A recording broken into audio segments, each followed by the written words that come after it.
Welcome back to the Good, the Bad and the Ugly podcast with me, Tony Morell. This week's special guests are the Green Attic lads, George and Will.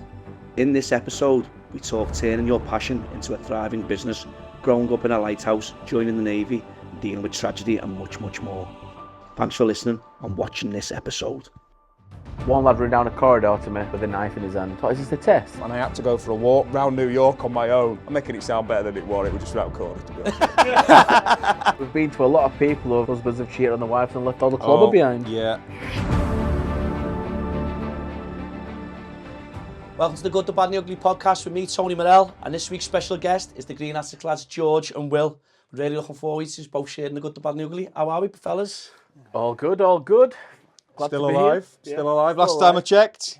Yeah, still beating. Yeah, that's the one. We were trying to obviously get you on. I know you've been very, very busy doing what you do. And I was speaking to George, and obviously he was trying to arrange, because I wanted to get the both of you on, you know what I mean?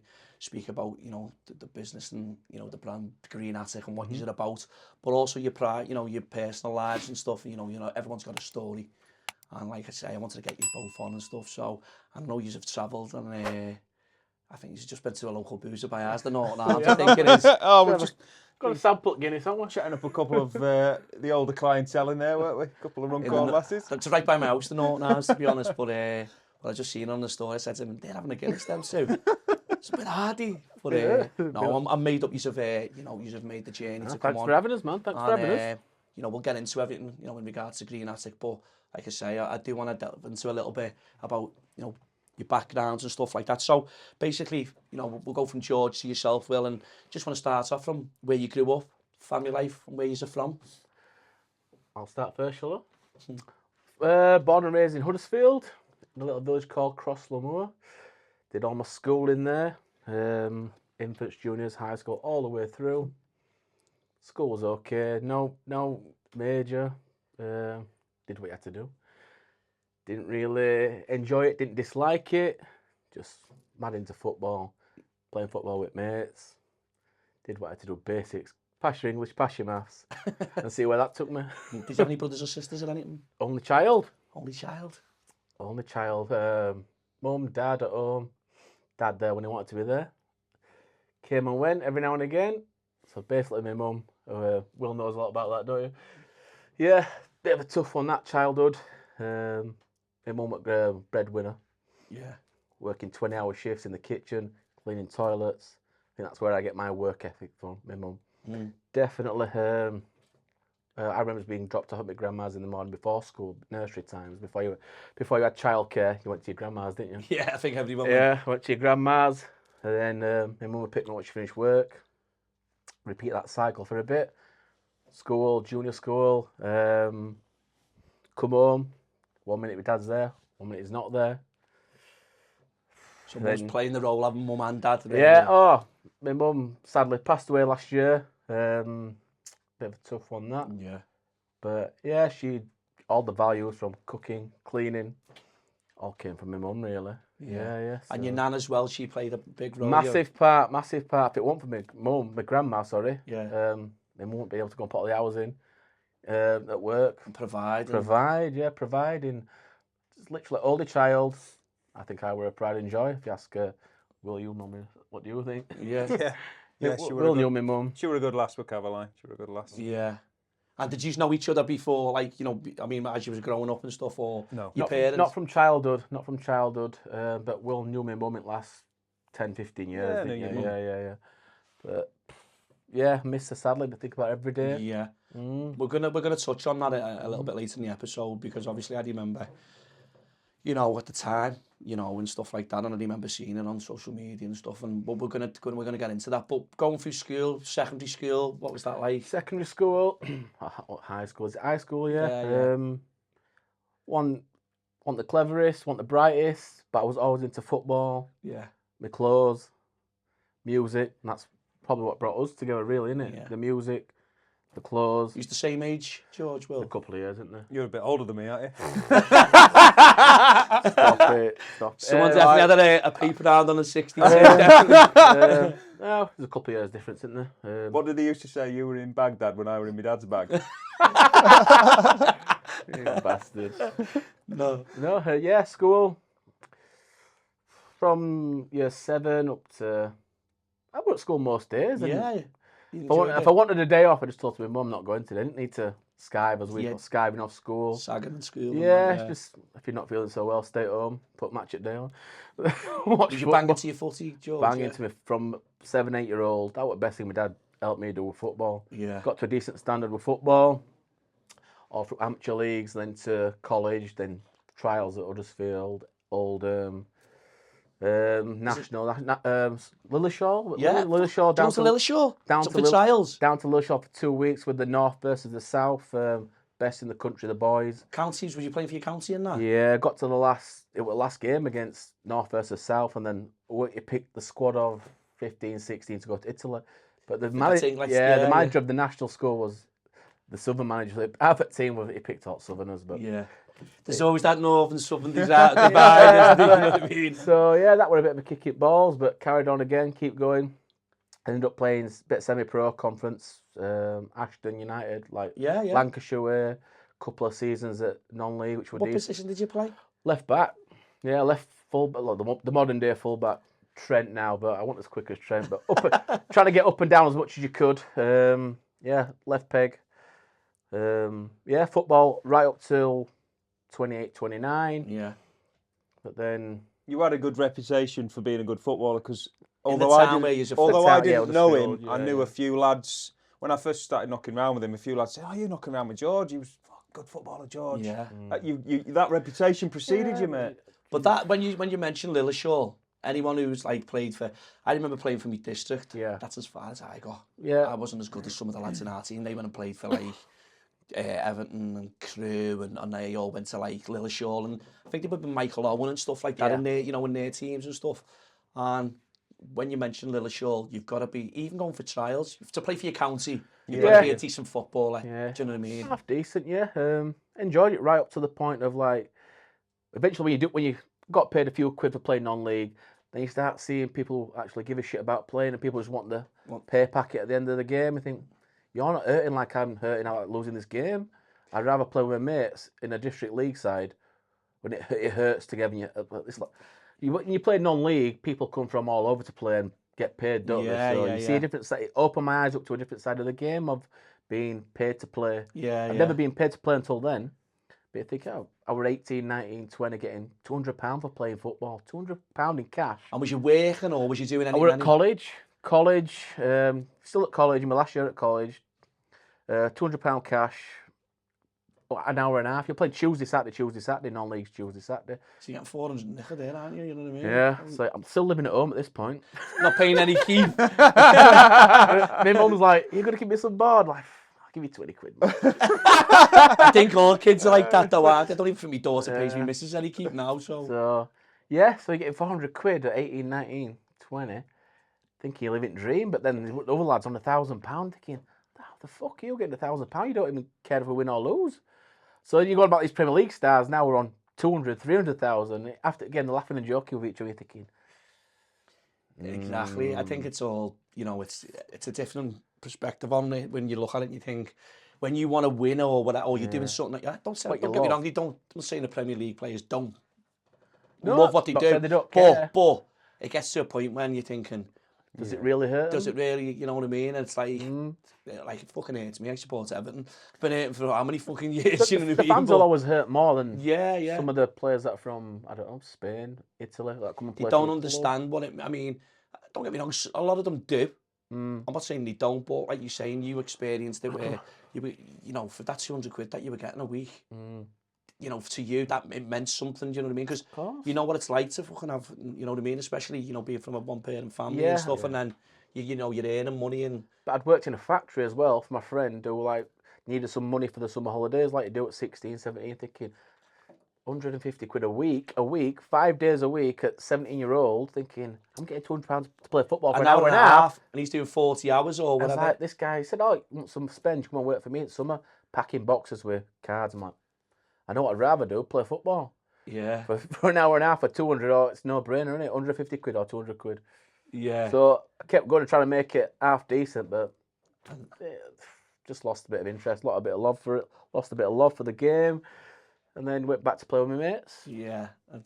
So would you, Will, what was the score with like growing up from where you were from? Was you and family life and So school life? my childhood's fucking wildly different. I literally lived on the end of cliffs, and it were me and the Puffins for the first 12, 13 years of my life. So Your my, dad was a fucking... so my old man was a lighthouse keeper. Yeah. And he wasn't like the supply teacher where they go where they're needed, but I don't know what it was with my old man. Every couple of years it's like, right, we're going South Wales now. Packing up and going. Bearing in mind we were in fucking Broadstairs. Right, we're going South Wales. All right, Dad, yeah, cheers. I've just met a load of mates in Broadstairs Primary, and now you're dragging me. So we went from Broadstairs to Milford Haven to Paynton to Land's End to the Lizard to Pendeen. So You're moving about. Oh, like, if you You could, went all around the world, didn't you? I had 10, 11 different houses before I was 12. Well, I say houses, lighthouses, really. I was just all over the place, all over you're the living place. in a lighthouse. So Mad's that. some of them are. When he tells people, Some we of go it- to people's house and he tells them this, I'm like, fucking laugh. Because Because I always say I'm going to blow your mind now. I'm gonna blow- it's a My really old man joke was a between lighthouse us. keeper. Yeah. But when you say you live in a lighthouse, so let's take Sennan, for example, which is on the end of the cliff in Cornwall. The cottages are on the cliff, but the lighthouse is out at sea. So I can remember being a kid, and I'm going to say on Christmas Day because it makes the story sound a bit better, but I can see my dad on the helipad on the long ships, and I'm 3 or 4 year old waving at him. Do you know what I mean? I can remember that. I've got that memory. Yeah. So I had a fucking ace childhood, man. I had such a good childhood. End of a cliff.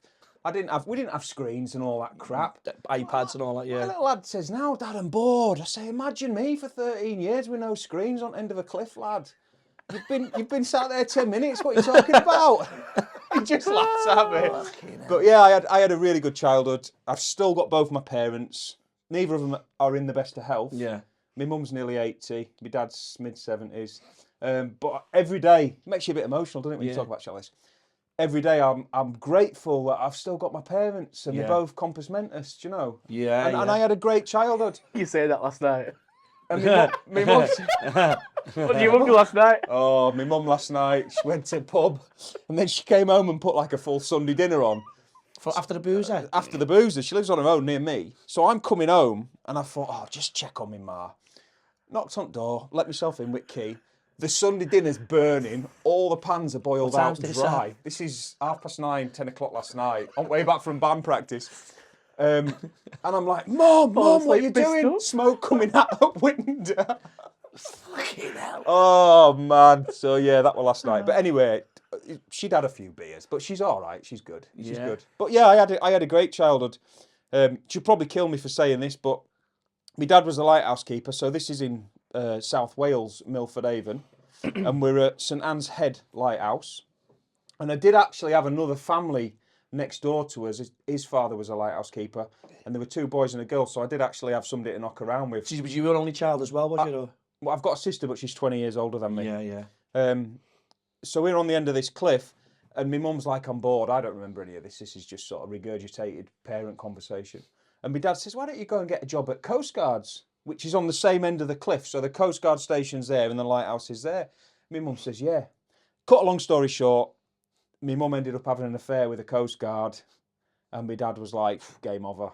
No going back for you from here. Like, so that's how they ended up parting the ways. So I was about, I can't really remember, but 10-year-old, something like this.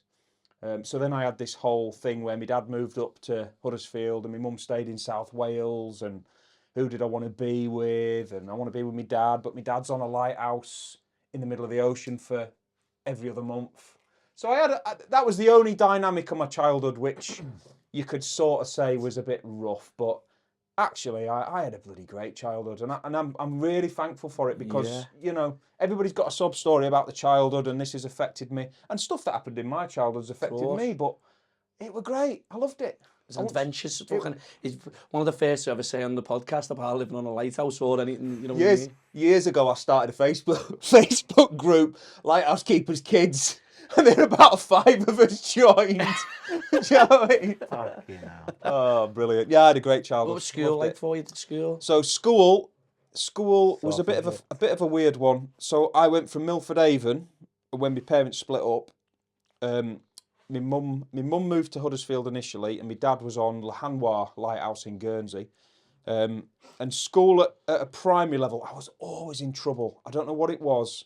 I was on report from 5-year-old. I'm not making this up. I was terrible at school, just didn't like it. Never a fighter, never violent, just mischievous and Just joking rude about and and cheeky just- and want to be the class clown.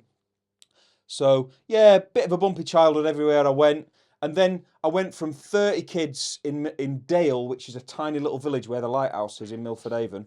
I went from 30 kids to 1,200 kids at King James in Huddersfield, and my mind just fucking blew. Boom. Because I was a bit of an attention seeker, all of a sudden now I had this huge audience, and I just went into overdrive. And my dad always says he spent more time at school than I did. Going up to Because speak he to was the just teachers. always in there in the teachers. I was always getting expelled, suspended, excluded. Never for like fighting and being horrible like that. Just being cheeky and just being mischievous, Just, basically. You know, putting bloody pipette things on the gas thing and turning it on and letting it blow up and like Standard, really. yeah, For fucking... pins on teachers' chairs and all that kind of daft stuff. And yeah, and I ended up. I remember the day clearly like it was yesterday. I ended up running away after the 7th time I'd been suspended from King James. I ran up the village and I suffer badly with hay fever. But to run up the way I ran, I had to go through the fields. Yeah. And my mum picked me up and I was just... I wasn't crying, I wasn't bothered.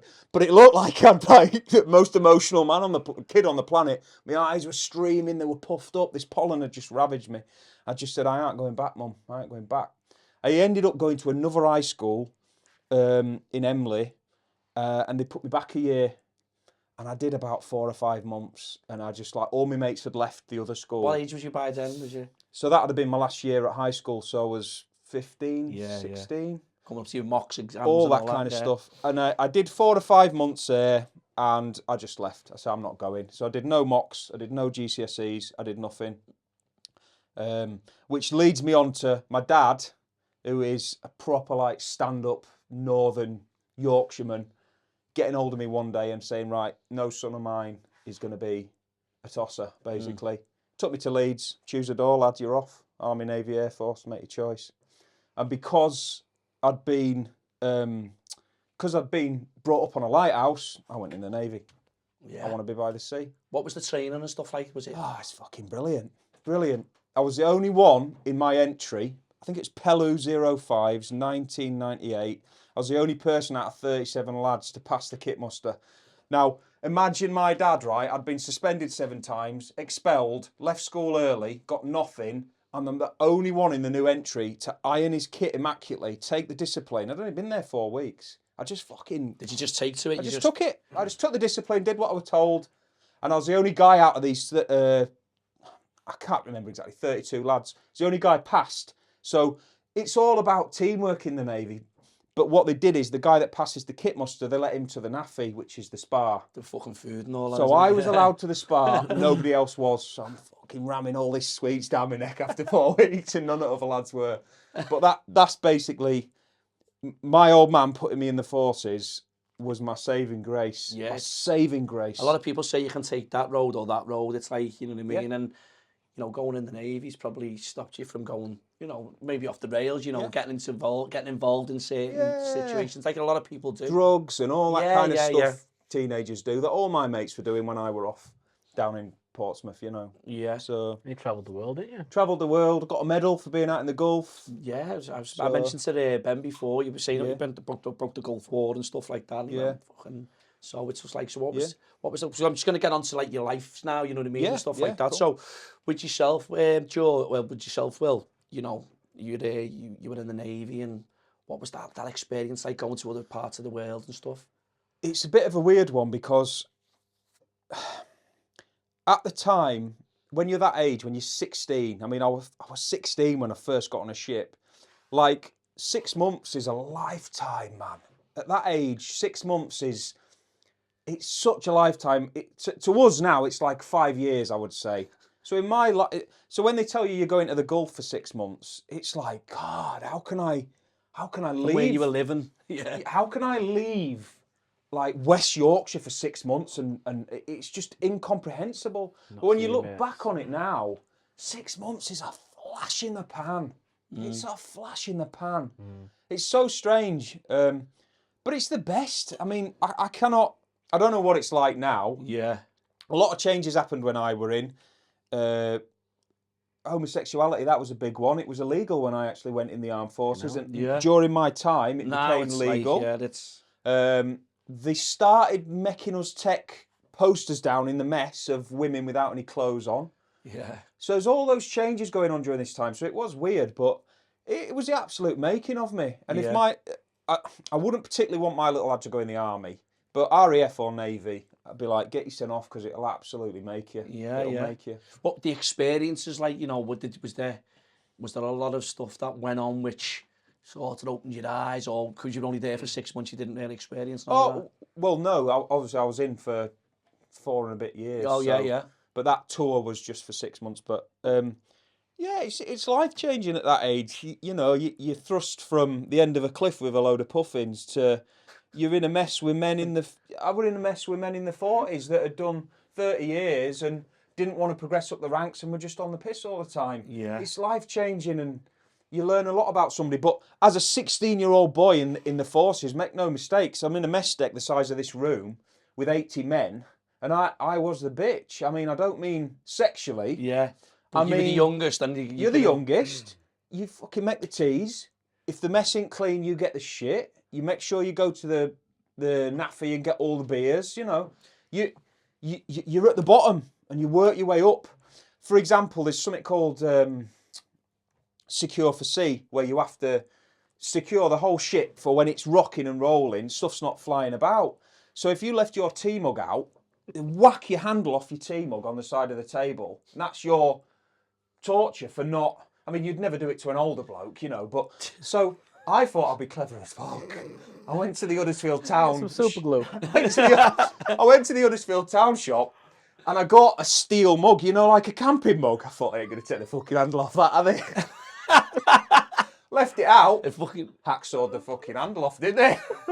It's just a learning curve. But you're learning all these characters as well. You know, there's blokes in their 40s that have got weird hang-ups about shaving all the hair off their body and they stand naked in the shared bathroom. And I'm like, why are you shaving all your hair off? He's like, I don't like body hair. Stop asking questions. It's like, right, okay. So you grew up pretty quick and that. It's just fucking... But you learn how to deal with people, engage people and interact with people and... You know, he said, I'm going to take over this conversation. Do you know what I mean? It's I said, I'll get me fucking get his 5 beer. I'll get... But, what, you know, off me. Yeah, it's fucking mad. But 5 years, 4.5 years, did you do? Yeah, just over 4 years, yeah. And then I decided I wanted to come out for a girl, really, but I'm no longer with. But at the time, I wanted to come out. But the sad thing is, and there were a load of... I don't know if this is politically correct to say, but there's a load of Scousers in my mess deck. Yeah.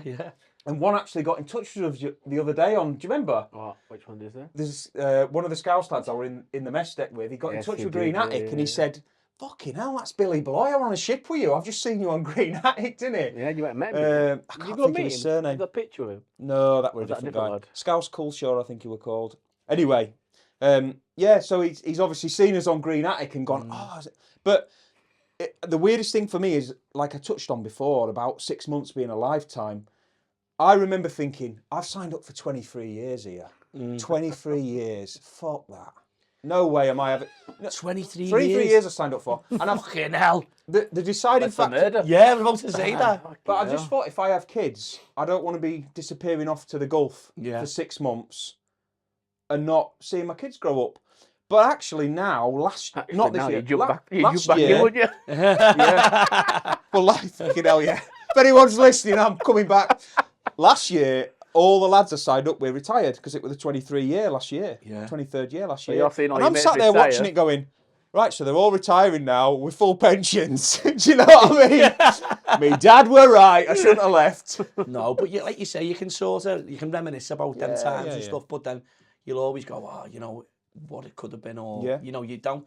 But like yourself now and what you're building and stuff like that, you know, you've got... You'd have never have met me. You would never have met George and stuff, but did you come out and did you become a gas and plumber engineer? Yeah, just started working for the girl's dad that I mentioned, building, you know, there's nothing really in building trade I can't do.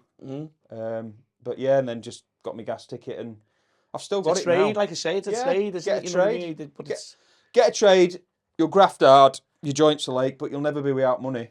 yeah, Never. that's it. And the band, how did the band come about? You know what I mean? He was, So I used to sit up on the warship writing songs, and all the lads would be like, "What are you doing now? You know, get your fucking head down or whatever. fucking writing poetry, you weirdo."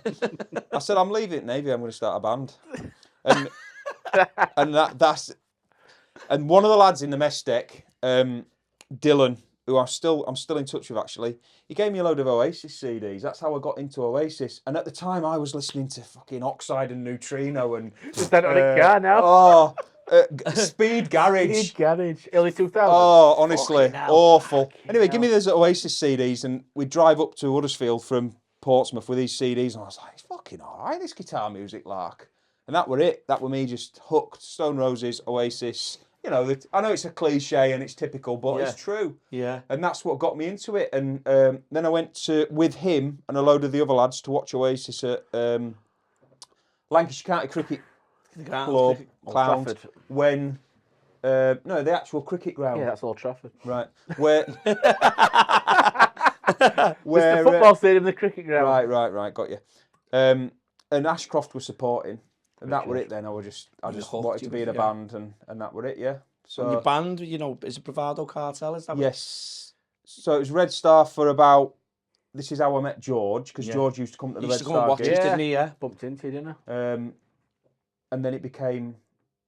We got signed up by an American guy, Yeah. and he's like, you can't come to America as a communist band, Red Star, obviously Russian.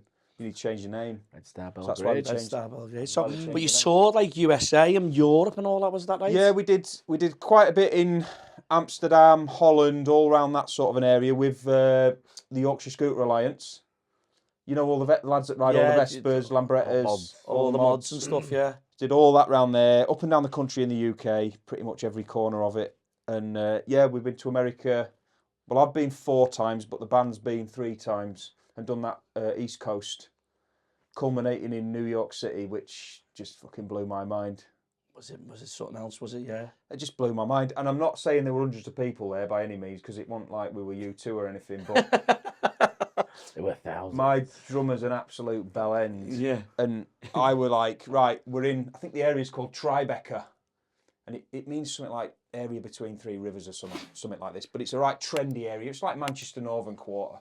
And we're in this bar, fucking I can't remember, Bitter End, the Bitter End. Everybody's played there. Bob Dylan's played there. It's the So place. it's what's name to play there. isn't it? Everyone's come up for it. So and my drummer's just an animal. He's just an animal. Too much of an animal. He's paying for it now in later life. I'm like, Shane, do not drink. We're in New York, mate. Don't fuck this up. We're not in the fucking Dog and Gun. We're not in the Snig at Widnes where we've played a few times. Over The the Snig, Oh, we've yeah, played in the yeah, Snig. what about earlier? Just Yeah. across, We've just played in it. across I says, there. we're not in the Snig at Widnes. Just stay sober. Next thing I know, I come out. And the keyboard player at the time's a right young lad who gets pissed at the sniff of, he has an orange juice and he's hammered. So he lines all these glasses up on the bar. I come out the toilet and he's got Jack down in these glasses, and I'm like, He's about to perform and he's getting the young lad pissed. my at him. head fell off, man, and my head fell off, and I walked out, and I had to go for a walk round New York on my own. I'm making it sound better than it was. It was just round the corner, to be honest. I'm walking around thinking, fucking Witten, man, he's hammered. He's got Jack hammered. Anyway, when I got back, they were all just there laughing at me. It's water, you tosser. Ah, And he just racked all these waters up and down them. But my head fell off because I just thought, I've worked all these years to get to this point, and We're in New York, like, and you're just on the lash. You're just on the lash. and you're just thinking, fucking hell, we fucked this here. Yeah, I did. But anyway, it turned out all right. But yeah, it's a funny little You should story. always bang into your club, and obviously, is this, Yeah, from an early age. It started with, for me, collecting football shirts, being a United fan. Remember the first shirt I got was the Cantona 94 Kung Fu Kick black shirt. Yeah, the Crystal Into Palace. crowd at Palace. That was my first one. And then the shorts came and the socks came, and I collected them all as a kid. It was obviously your mum, my mum. Can I have a new shirt, mum? Can I have a new shirt? Luckily back then it changed every 2 seasons, didn't it? Yeah. Now it's every fucking season. Yeah, 3 shirts every season. First, second, and third kids, you know what I mean? Luckily back in the 90s they changed it alternate. So you got a new home 1 year, you got a new away the year after. Thing is, back in the day, you got enough material in the first shirt So last make year all too, three yeah. now. Oh, yeah.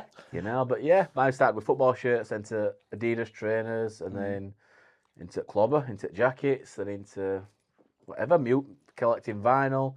All that, you're interested in football. The shirts now, like the 90s, the 80s shirts go for mega money. You know, it's Yeah. Everton stuff now. If you I don't know about the Everton gear, like, but only of them originals, Everton are being Lecoq Sportif, wasn't it? yeah. In the 80s and stuff like that. And Yeah. the likes of all that. But they were built to last. But they lasted a few years, didn't they? And they'd wash and they'd wash and they'd wash. Like the Umbro stuff in the 90s with United. God, it's still going strong. Now, I've still got some training stuff from the 90s. It's 30, 40-year-old, Neil, and it's still... The material's still good gear, like, you know what I mean? Now. You get 2 or 3 washes out of a garment. I think now, a lot don't of people, they say with certain brands and stuff now, they're like, a couple of washes and the fucking, you know... They're cutting costs, aren't they? Yeah, exactly, and we know what they do to cut costs. Materials.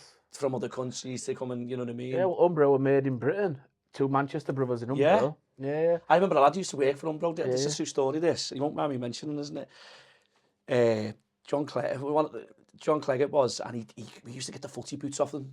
Umbro wishbones, and you'd be able to bend them. Yeah. And he had a contact at Umbro. Like kangaroo leather. Oh, I'd be like, oh, can you get us a pair? He'd be wearing them, and we'd like, can you get us a... And he'd have all like the training gear and everything. And I'll always remember Umbro, obviously speaking about that, we, you know, on the estate where we grew up and that, he'd come in bin bags, like, and, you know, we were paying like whatever he was, you know, fucking, you know, and stuff like that. But George, you've been in the care sector for 10 years looking after adults and children with learning difficulties, is that right? Yeah, wheelchairs, dementia. Crazy 10 years, but I loved every minute of it. Challenging, yeah. Very challenging. Starting with the kids, autism. Every day will be different. You don't know what you're walking into. Yeah. I remember my first ever shift. One lad ran down a corridor to me with a knife in his hand. The first shift, I just walked through the door. I thought, is this the test? I thought, well, I ain't taking a fucking chance. So I just rugby tackled him, got him to the floor, kicked knife out of his hand, and then boss came running down. Like, nice one there. I think you're ready for this job. Literally walked through the door. He'd run out of the kitchen. Staff had lost control of him in there. Bread knife, blade on it. Oh, yeah. What the fuck's going on here? Yeah, charged at me with knife down corridor, and then just literally rugby tackled him, kicked it out, and then everyone dived on top of him. And I thought, right, welcome to care business. But that was one of the worst wards I worked on. Is like the naughty ones, really naughty. Way, That you couldn't be turning up Monday morning rough. You had to be on the ball. Yeah. But yeah, dementia wards, that were 12-hour shifts, was really hard. Like you might have an old dear coming up to you in the morning saying, "What time's my mum coming?" She's 80-year-old. If your mum's coming to see you today, she's got about 150. Yeah, You're 80 odd, and your mum's coming to see you, but it's dementia. So you've got to go in. All the training you have over the years, dementia's awful. A lot of people say that it's one of the worst. Awful. It's so seeing people that say it's so bad, and basically you've just got the outer shell. The person gets taken away, and you've got just left with a shell really, and it's one of the worst. I would never wish it on anyone. Dementia and Alzheimer's. Awful. Oh yeah, I see. I know a lot of people, you know, family and stuff who've had like, you know, people close to them who've lost. He said it's just like, you know, they don't know you're there, and you just lose that person. I've been through it with my grandma. Yeah, and it's a horrific disease, isn't it? You know what I mean? 10 years in that changed everything for me, really. Like, but the 10 years that I did it was rewarding, very, very rewarding. You've got to be very. But for the care sector, there's not enough money in it. No, there's just not enough money in it. For what the job these people do, they just don't get paid enough.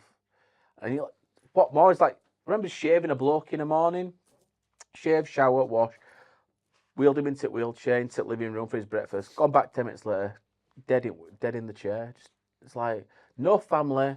Nothing around him. It's so, when you say that about the thing in the care sector, my wife done it for years, and she's a caring person. You know, you've got to be a caring person. You've got to, and I'm not just saying it because it's me missus. Do you know what I mean? No. I remember times she'd go and do like 12-hour shifts on Christmas Day. I remember her getting up on Christmas Day, and we'd have Christmas morning with my son and my daughter at like 5 in the morning because she had to go to work for 7 to do a 7-7 on Christmas Day, or like, you know, and stuff like that. And she'd come home and she'd talk about the characters and the day she's had and stuff like that. And then there was a time when it just come to her and she said to me, she said, so, and she was in the bath actually. And I was just at the kitchen table doing, we just putting the tea out. She fucking jumped out the bath. I've got to go back. And I said, what?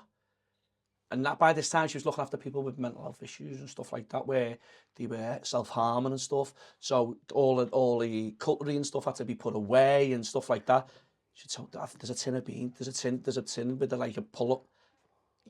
She fucking jumps in the car, and this is like fucking soaking wet, you know, when I'm going and I'm like, fuck it. It's one of the hardest jobs to come home and switch off and leave. You know, 9 to 5, some people leave that door, close that door, switch off. And that's it, they switch. And that is one job you can't just switch off from when you leave thinking, have I put that away? Have I locked the that? meds and all. Have I locked that meds cupboard up? Yeah. And then you ring the office. Did I just check that meds cupboard? I locked it. It's constantly. And then somewhat, I bet your wife probably had this. Phone rings. Oh, so-and-so's called in sick. Can you come and cover this shift? Yeah. Did you get that? I bet she got that a lot, didn't she? I used to get that all the time. Like, it's my day off. It's my day off. But you've probably done fucking 48 or 60 row, odd hours in a... Yeah. I remember people doing night shifts and staying on for the day shift thinking, this is so wrong. You're burning, and like you're saying, the money, you think The the money's not there to help. And then above it minimum wage. also attracts people that have possibly come from other places in the world. Yeah. Trying to say this in a very PC Yeah, no, way. I get exactly what you're saying. That are willing to work for less, but then there's been loads of these cases where they've left cameras in the room and because they're getting abused as well. They don't feel the same way. Well, there was that care home what BBC did at Panorama, did a documentary on it. They're getting abused, they're putting chairs on them and shit. That fucking made my blood when boil, you've been man. involved in that, or say for instance you've had family within an environment like that of such, and you see them type of things going on, you think to yourself, you know, how could somebody actually do that? You know, if the job's not for you, fucking, you know, you signed up for this, you know what I mean? There's another side to it though, isn't there? If you want to play devil's advocate, we don't want our elderly living with us. Oh, I'm not having my mum at my house. Or your wife might say, no, your mum's not living here. People fall it's out like, of where, it, don't they? Where are we going to... You think your mum's coming to live with us? No, get her in care home. There's another side to it, so we can sit and complain about it. But as a society, we want to think that we want to look after our parents, but actually, how many of us would have our aging elderly parents in our homesteads? I don't think many of us. I'd have my mum in. Yeah, well, my mum was poorly a couple of years ago. Yeah. She said, do not put me in a care home. Yeah. Do not. I said, my missus said the same I to will me. not put you in a care home.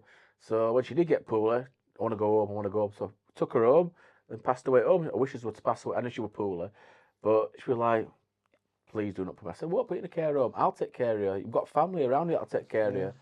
Then my auntie and sister chipped in, we all chipped in, and then you do it at home, don't you? It's like, you got to... Well, that was, to be honest, George, that was what I was going to speak to you about. I remember the time, you know, I was following you and stuff like that, and you know, and I remember, you know, you, at the time you were... Yeah, the whole 18... Yeah, I think you had so much going on, mate, and I mean, you know when people say it all comes at once, for you, it fucking came at once, mate. And I'll never forget it, because I said to Ben before, I remember you like your mum and stuff like that, and you were like, you were at home, but you had other personal stuff going on. Literally, I've found, my mum got kidney disease, 2 years on, what's it called? Not dialysis, 2 years, back and forth. Didn't even get a sniff of getting a donor. She were on all that dialysis for just short of 2 years, and then last 6 months she really got poorly, and then I got married, and then she made the wedding. She came to the wedding. Trying to think of the story now, trying to raise it. It's like, came to the wedding. Then about August I got married. Then the following April, my mum passed away, but then the woman who I got married to decided to open legs to someone else, and then asked me to leave the week before my mum died. And you know what? Your world's fucking crashing down because you see your mum and you're thinking, well, how can I take this pain away? It was Christmas time, just after Christmas, early Boxing Day, January time. Doc says to me, your mum's really poorly. I said, I know, but took me into a room. I said, so how poorly? She said, it's time, matter of time. I'm like, thought it were a kidney. He said, no, it's heart, shadow on the heart, and the COPD with the smoking. And then I said, you're going to give me a time scale or what then? He says, a couple of months, 2 or 3 months. And I just broke down. As Oh, you- dear. Yeah. Well, only child, no brothers, no sisters. Broke down this room, so mentally preparing myself from Christmas to she got to April. I had to fight. Like, she was in Bradford Hospital, my mum, for about a month. And I had to fight tooth and nail to get her home. I remember the doctor saying, right, there's no more we can do for your mum now. I said, right, I'm coming to get her now, and I'm taking her home. I wanted to be at home with Yeah. us and It took me 40 hours to get her home. It was a weekend. It was a Saturday. Got there Saturday morning. I said, right, I'm taking her home. Take me home. She was drugged up on all the painkillers. I put her in a wheelchair, and that doctor, what are you doing? Taking her home. Doctors told me there's no else they can do now. They can't just wheel. She might just die in a wheelchair. She might fucking die in this bed now with no family around her. And the police came onto the ward. They rang the police, and they were going to arrest me on the ward for taking my own mum home. Please leave us to do it, George, to take her home and get the ambulance. And they didn't want to take her home because it cost money. It cost the NHS money to get the get the bed at home, get the air bed, get the oxygen. So, fucking hell, I'm losing my head at this point. What were your mum saying at this point? Just get me home. She was in and out of sleep. Just get me home. She knew I want to go home. Then her sister came, my Auntie Vicky. My daughter came. My dad came. We're all sat around bed. I thought, she's not passing away in this fucking hospital here. And then doctor came and saw me and said, we promise you we'll arrange this ambulance to get her home tomorrow morning. At this point, the police are on the ward. I'm like, I ain't got much choice, have you? You're going to have to lock me up. And then, or I won't see my mum. while you're locked up, you know. Yeah, my mum could pass away with me locked up in a cell. Or do I just go home and wait for her to come home? So go home, you don't have the sleep at all. I think I had a couple of beers with my dad. I said, right, it's a waiting game. This doctor's promised me she'll be in the ambulance by 9 o'clock tomorrow. True to the word, she was in there, and she was home for 11 o'clock on the Sunday, and she passed away on the Tuesday. She knew she was home. Got last photos on my phone. Yeah, she got her home for 2 nights, but she knew she was home. She was comfy. Just me and my dad there, and yeah, it was nice. It was nice for us all to be in the home together again. But George, while this is going on, but whilst I'm going, this is all going on, I've been asked to leave, and you've got your fucking ex-missus. Yeah, someone's asking for a divorce, and then knowing what you're going through, and listen, there's a time and a place where it's the person who you're married to is not who you there. think loves you, and you love them. You know, when you do that, you do the marriage, and you fucking sign that piece of paper, but while your mum's dying and stuff like that, and it's a very strange time to pull the plug, isn't it? It is. I think some people I think some people, have different names. Personally, you wouldn't wish that upon anyone. You wouldn't if you've got any. You know what I mean? No. I might have thought, right, I want out, but I'm gonna at least give him another 4 weeks. Give it a bit of time and stuff. Yeah. So all that came and went, and then it all came out. She was cheating on me anyway. So my gut instinct were right. So yeah, that happened then, and then I was ready to. You was going to jack everything. I was going to jack Green Attic all together, and then I made my mind up. I inherited my mum's house, only child. Except if I'm going to do this house up, I'm selling up and I'm fucking off. You're going to go abroad. Yeah, I'm going to go abroad. Just move abroad. I don't know, fucking live the dream a bit abroad. Yeah, But I just thought, right then. Will had enough of plumbing. Originally, I said to Will, I want a new bathroom. At this time, Will was still plumbing. So he came and quoted it. I want you. And he probably thought, you bastard, I can't be asked for a bathroom. I actually started your bathroom. He started the bathroom, and then, but Will lived in York. I live in Wales. It's a bit of a trek in every day. Then we contacted another lad who lived more local to me. And you said, this lad's good, George. And ended up doing majority of it, didn't he? Just to give it a little bit of context. So I was plumbing since I left the forces. Yeah. But when COVID hit, my grandparents had died and left me some money. I'd bought an old barn in York, and I was building it, basically building an house. So I'd spent all of COVID building this house. COVID was fucking brilliant for me. Yeah. Built this house, and in my mind, that was it. I was a property developer. I wasn't going to be plumbing again. I built this house during COVID. It was brilliant.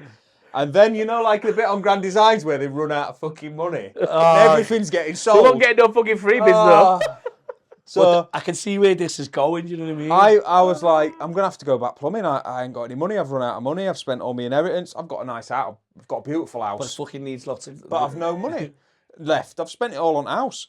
So yeah, so I'm thinking, fucking gotta go back plumbing. And he's like, come and do my bathroom. And then he's like, well, do you want to fucking do Green Attic with me? And I was like, Yeah, 'cause yes. Well, that's what I was going to say. So Green Attic, you were already doing... So how did Green Attic Right. actually come about? Green Attic started in 2018.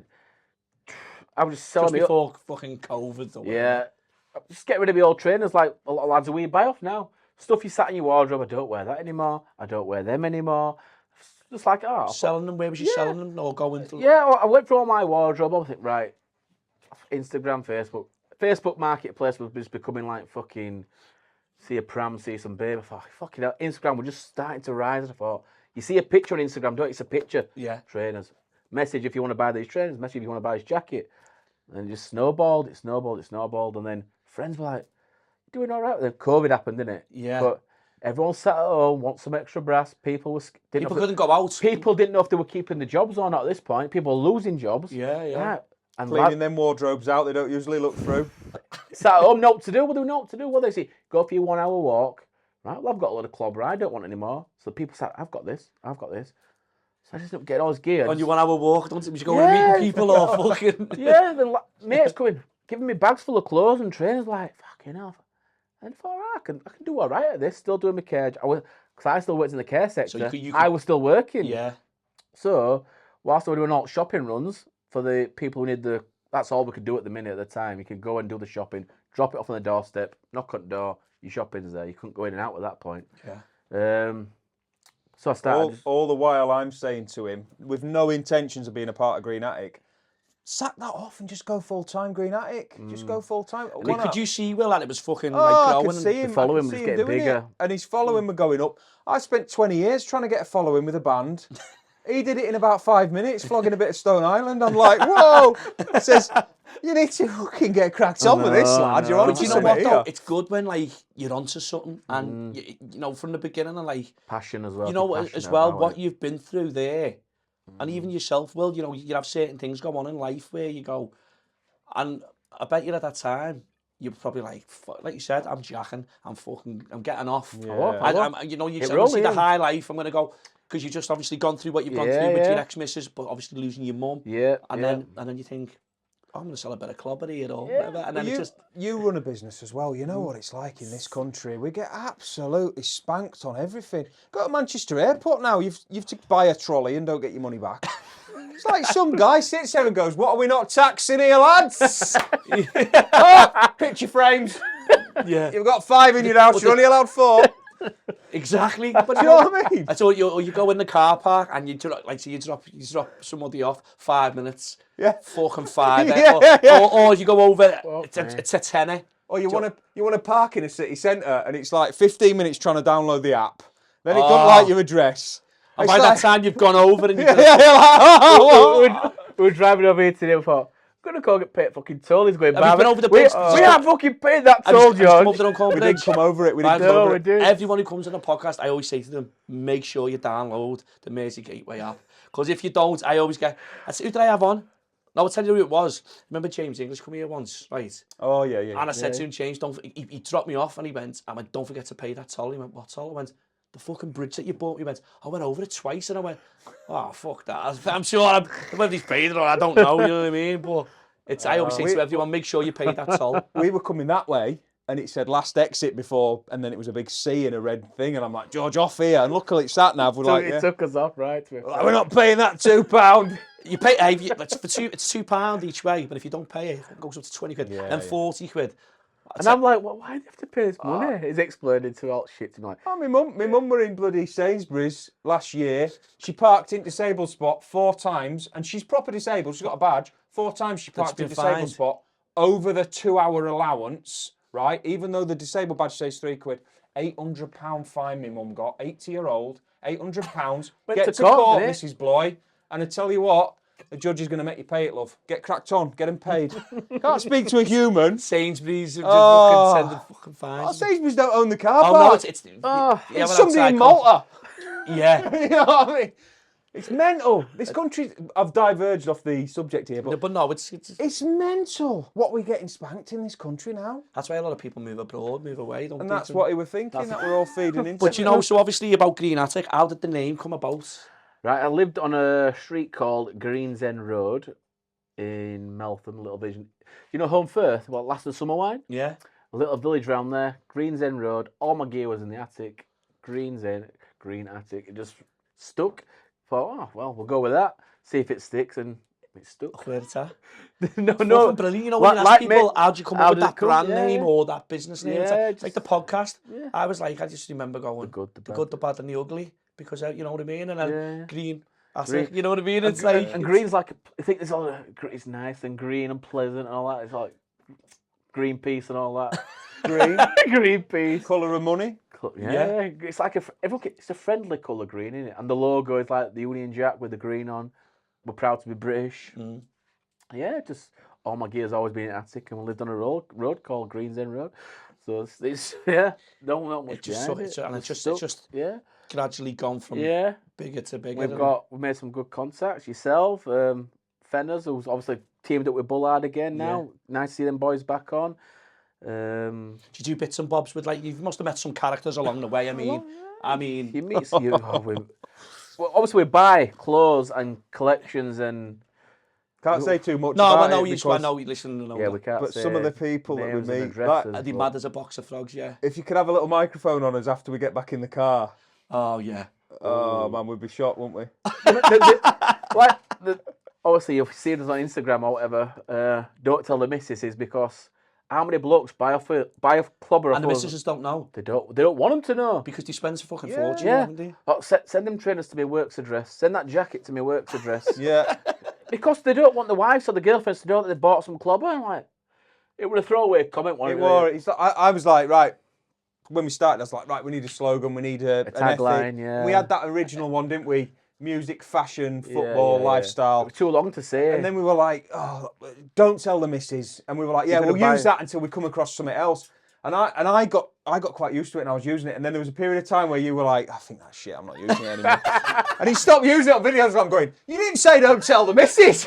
And if you are going to purchase something, don't tell the missus. But now we walk down fucking street. We're sat having a pint of a day. So it's shouting, a fucking a car. Don't tell the missus. Like what?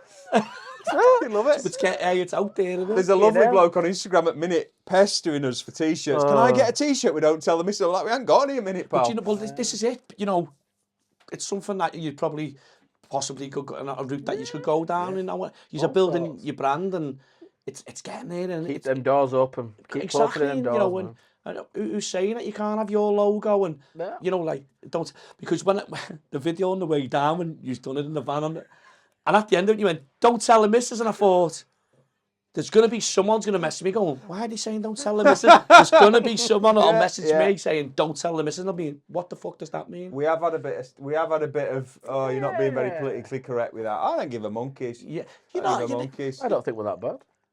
I think we have a bit of a laugh. No, bit of but banter. there's That's always what- somebody. There's always someone that will moan or We live today's society. We grew up with like soccer aim back in the day. yeah. Remember the soccerette that came out and we Yeah. had a bit like Saturday morning TV. You can have a bit of a bit. We walk that line. And we keep. We do When sometimes. Lovejoy and Chamberlain were on it. Do you know weren't what's they? great though? We're not answerable to anybody. Yeah. We don't have to. Nobody's going going to to you shut us shouldn't down. really have said that. Shouldn't say that. And then sometimes we look at each other and say, "Fucking hell, we're a bit far there." We're on about this with like Nolan Liam, weren't we? And Yeah. how he's treaded that line of being the bad boy, They mastered it. but for 30 years. never being cancelable or never upset anybody to the degree. I think the most famous thing is when he walks out and tries to batter that Photographer. photographer. Yeah. But they never say anything that's really offensive. You know what I mean, don't you? Inverted Yeah. commas. It's in jest, really, isn't Yeah, it? You know and what I mean? that's like we are. But in today's society, some people just jump on the bandwagon on the back of it. They turn things around, and it just creates what is it? A mountain into a molehill. yeah. And you just think, fucking hell. I'm sure you get with something with your podcast, Tony. I'm sure people put comments on you thinking, "What are you on about?" You know what I mean? We've had the one or two where they ask like, why is this, or you know, why do you ask? You know, I think that what you've asked there or something, you just go, it's just freedom of speech. Freedom of speech. Yeah, And this, We're not here to offend anybody, and Ah. you know, when that's not our aim to do that. And you're probably the same, you know. there's other podcasts out there that just focus on other things. You're talking about we want to talk about. See, I personally, I sort of think of myself as unoffendable. Now, there is a slight caveat with that. I've got a 4-year-old daughter. You know, don't bring my daughter into it. Yeah. Anything else for me is pretty much, I'm Listen, unoffendable. I'm yeah. like, last year you probably saw I went and had my ear transplant done. I mean, there wasn't that much wrong with my ear, to be honest, so it's a bit of a fake transplant, isn't it? But I've had these little bits. I'm not bothered. Ask me a question about it. But how many blokes message you asking why you got it done? Ask me. I'm But not do you know what? bothered. People will reach out. Yeah. If it's something that finds interest, so like that's why we wanted to use on the podcast, because it's a lot different to another guest that we had on last week or the week before, because they could have been involved in gambling or drugs, or they've relapsed, or they've had some kind of trauma in their life, where yous are like casual selling clobber, selling all kind, and people relate to that. You know what I mean? People have lost the ability to have a conversation with somebody and disagree and stay friends. Yeah. So you might think, well, you look like an absolute tosser in that get-up.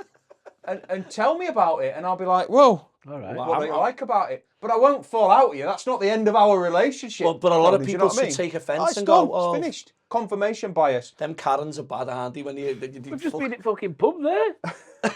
What did he say? Oh, he we wasn't sat down having a Guinness. He wasn't happy. We came and said, "Oh, the mozzies are outside. They're biting his legs. It's because the way you fucking dress." Who said that? Some our fella. Man, what's up with you, pal? He wasn't that. He's probably about 60, wasn't he? But he wasn't happy. And then he went, "Oh, I'm only joking, lads." God.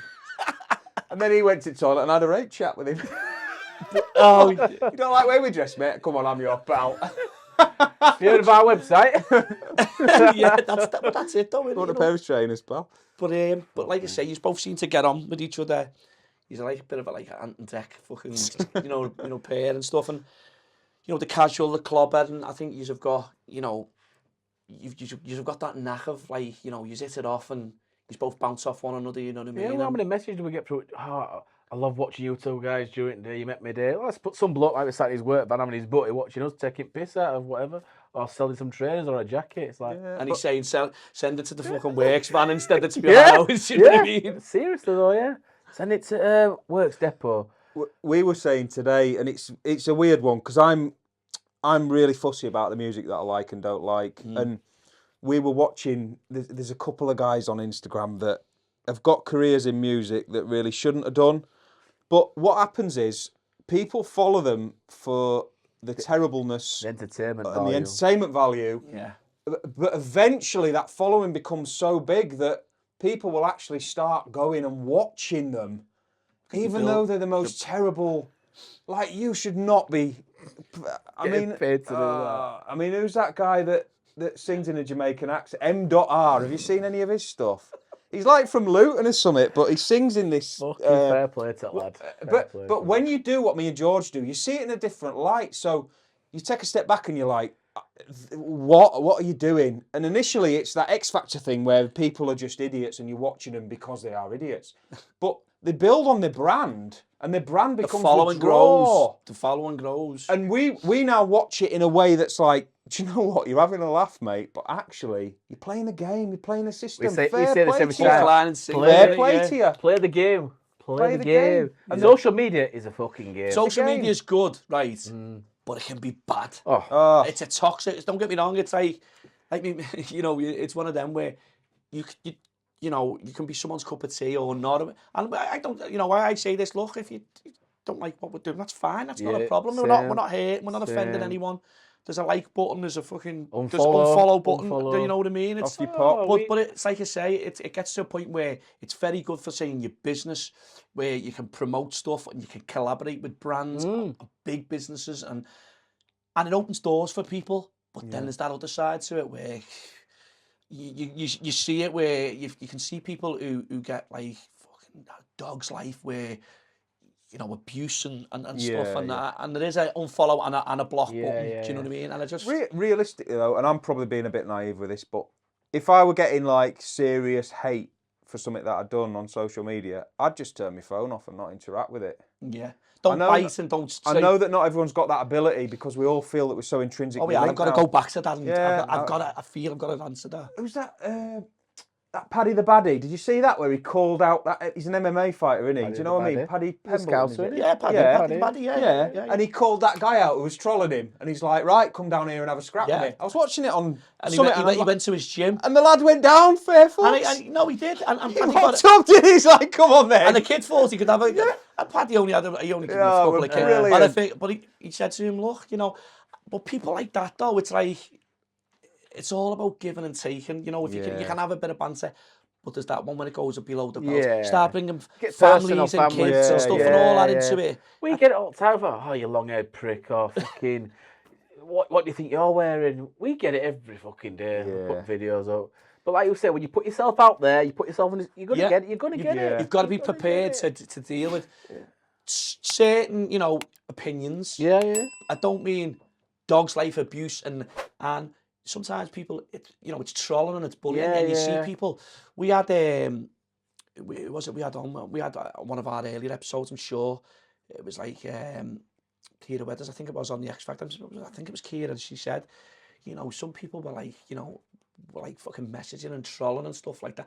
And she's a strong guy. She's a fantastic yeah. singer and stuff, and just a normal girl from St. Helens or whatever. And she said, the fame and stuff, it was like, wow, I'm just a normal girl off a council estate. I work in a social club behind the bar. Yeah. And then, you have this mad burst of fame. And she said it just wasn't for it. It's like people moisturising their legs and stuff. But before she was like, fucking stop what you're doing. And fucking, you know what I mean? But she said she got it's like some shitty abuse and stuff. And I think you've got to be strong as well to try and... Didn't one of the Arctic Monkeys sack it off after about 6 months? The bass player was something in the Before early I days. was getting a bit of shit on them. Before they Yeah, blew he up, just sacked before it they got off. big. Yeah, he was like, I'm not having this. It's not for Fair play everyone, to isn't it? him. It's not for everyone. I was head down, arse up for 15 years with a band. I was convinced that was my career. I was done. I honestly, I was just, this is it. This is what I'm doing. I'm going to be a rock and roll star.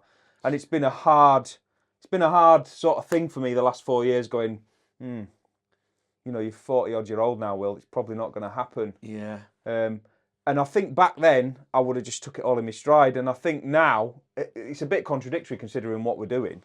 But It's no more now for fucking selling trainers and plumbing the music.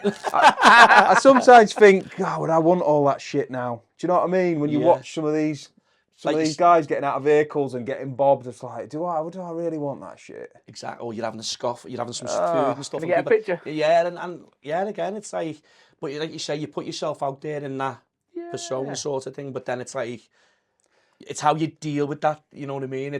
Can you deal with that, constant, if you do make it to like that level where you just constantly, you're out having there's someone taking a fucking picture. Yeah. It's on social media or it's in the newspaper and stuff like that. I always imagined myself like when I was younger. I always thought if I get an house in London, like where, and the paparazzi are outside my house, I always used to think I'm just gonna fucking rock out in my Y fronts and just go and sit on wall and say, right, I'm here, lads. What do you want to talk about? I'd love to see a big celebrity doing that, like the guy out of Twin Town, Rhys Evans. Oh yeah. When he's rocking around in his underpants, I just like rock out, sit down with Paps and go, right, come on, John, what do you want to know, lad?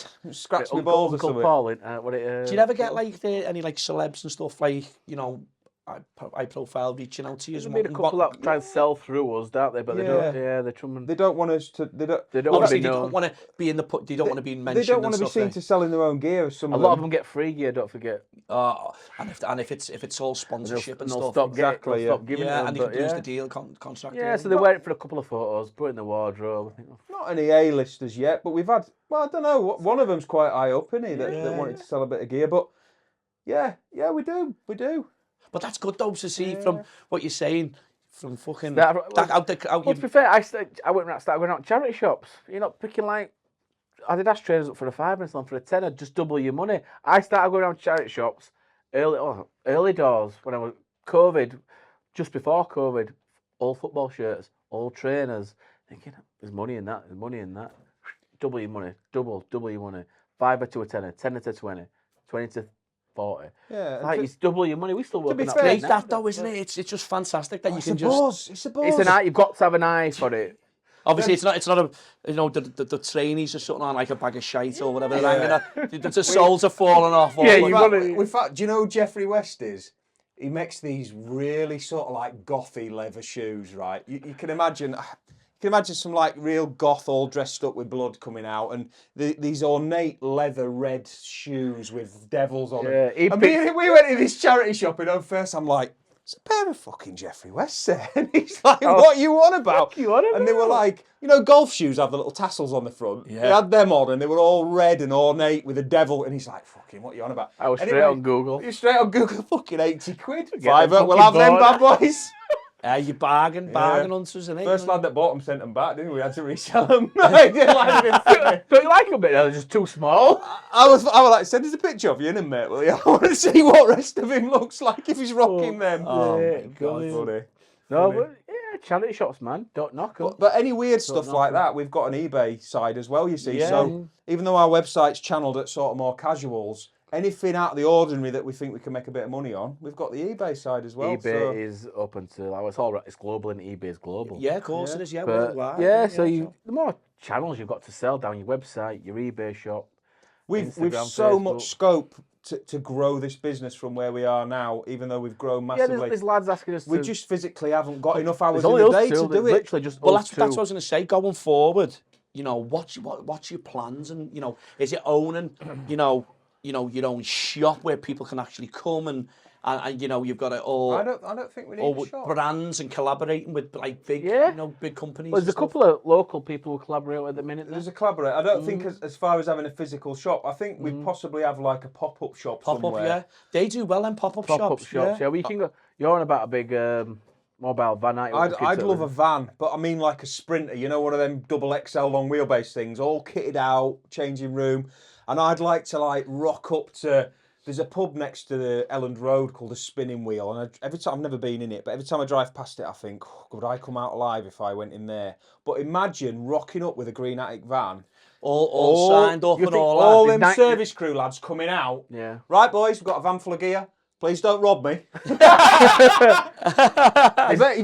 It'd give you access right inside that world. You go all around. It Yeah. fascinates me, And man. some characters, you meet some characters. You never know. You're going to bump. They're all real people as well. Do you know what I mean? There's 92 football league clubs in this country. You can go up and down the country. Every Imagine ground. that, you know, that's a dream, innit? You know, you build a Yeah. van, put a van together, attic all, We're green in- attic Yeah. all over. We're in the it. Spinning Wheel, Ellen Road, just before the game. We'll see you down there, 12 lads. You can o'clock. buy, and then we can, you know, pay for the postage. We'll Post it send to it you. afterwards. You don't have to carry it in the stadium. Go and, Nobody's doing that. We've got Love a, it, man. Imagine the characters We've you'd got a meet. vision. That's We've got. it. Do you remember what was it? What them two called Antiques? Dave. We're always on Dave the program. Antiques Roadshow. Drew and what's his mate in a No. van. Antiques. He's from North Wales. Yeah. Drew. Drew. Richard. Pritchard. Pritchard, yeah. What they do with antiques is what we do essentially with clothes, rubber. yeah. So we don't even need. So if you're listening, Dave, we're here. We're ready. Yeah, Matt, lads, we've just literally got a YouTube channel going, haven't we? You've got to have all your platforms covered, haven't you? Facebook, YouTube, Insta. It's a lot for two people to do. Well, you know yourself. Yeah, it's- and uploading it all, editing it all. It's like, come on. But yeah, the vision going forward. It's is- quite weird meeting some of these lads that are a bit tasty and a bit nasty on a weekly basis, and you meet them, and it's just like me and you having hello, a chat. mate, you know, Yeah, all right. right, You know what I mean? You all right, pal? I've Yeah. got a load of clubber to sell. I've got some. I don't want Got some naming. gazelles there Yeah, or whatever. and- I don't want naming. I don't want sort of being in the A video, lot any of like blokes that don't wanna be in bullshit. stuff, Keep me don't out of they? it, and we will always respect somebody's privacy. Yeah, yeah. Yeah, We'll yeah. make prats out of ourselves, no problem, not a bother. But if that guy wants privacy, or if they want to be in it, they can be in it. But Networking there, though, it's Network, one of them, yeah. isn't it? You know what I mean? some It's, characters. There's one guy in Manchester we regularly go and see, Yeah. and he is such a character. Massive And collector. Mad that's collector. But yeah, every once a month he'll clear out 30 pairs. Just not wearing them. Not wearing he's a them, not proper wearing them. lad. But I tell you what, I wouldn't want to meet him down a dark alley. yeah, yeah. It's like the other day, you After went, Huddersfield Town, I've just thrashed Man U. Oh, He'd be yeah. a bit upset, wouldn't he? Fucking hell. but you went to the other day, when I was speaking to you, you've gone to pick up 100 pairs of trainees. Yeah, we're down at Burton on Trent. Burton on Trent, I was yeah, like, yeah. 100 pairs of trainees. We're Yeah. in Newcastle next week for another 50 pairs.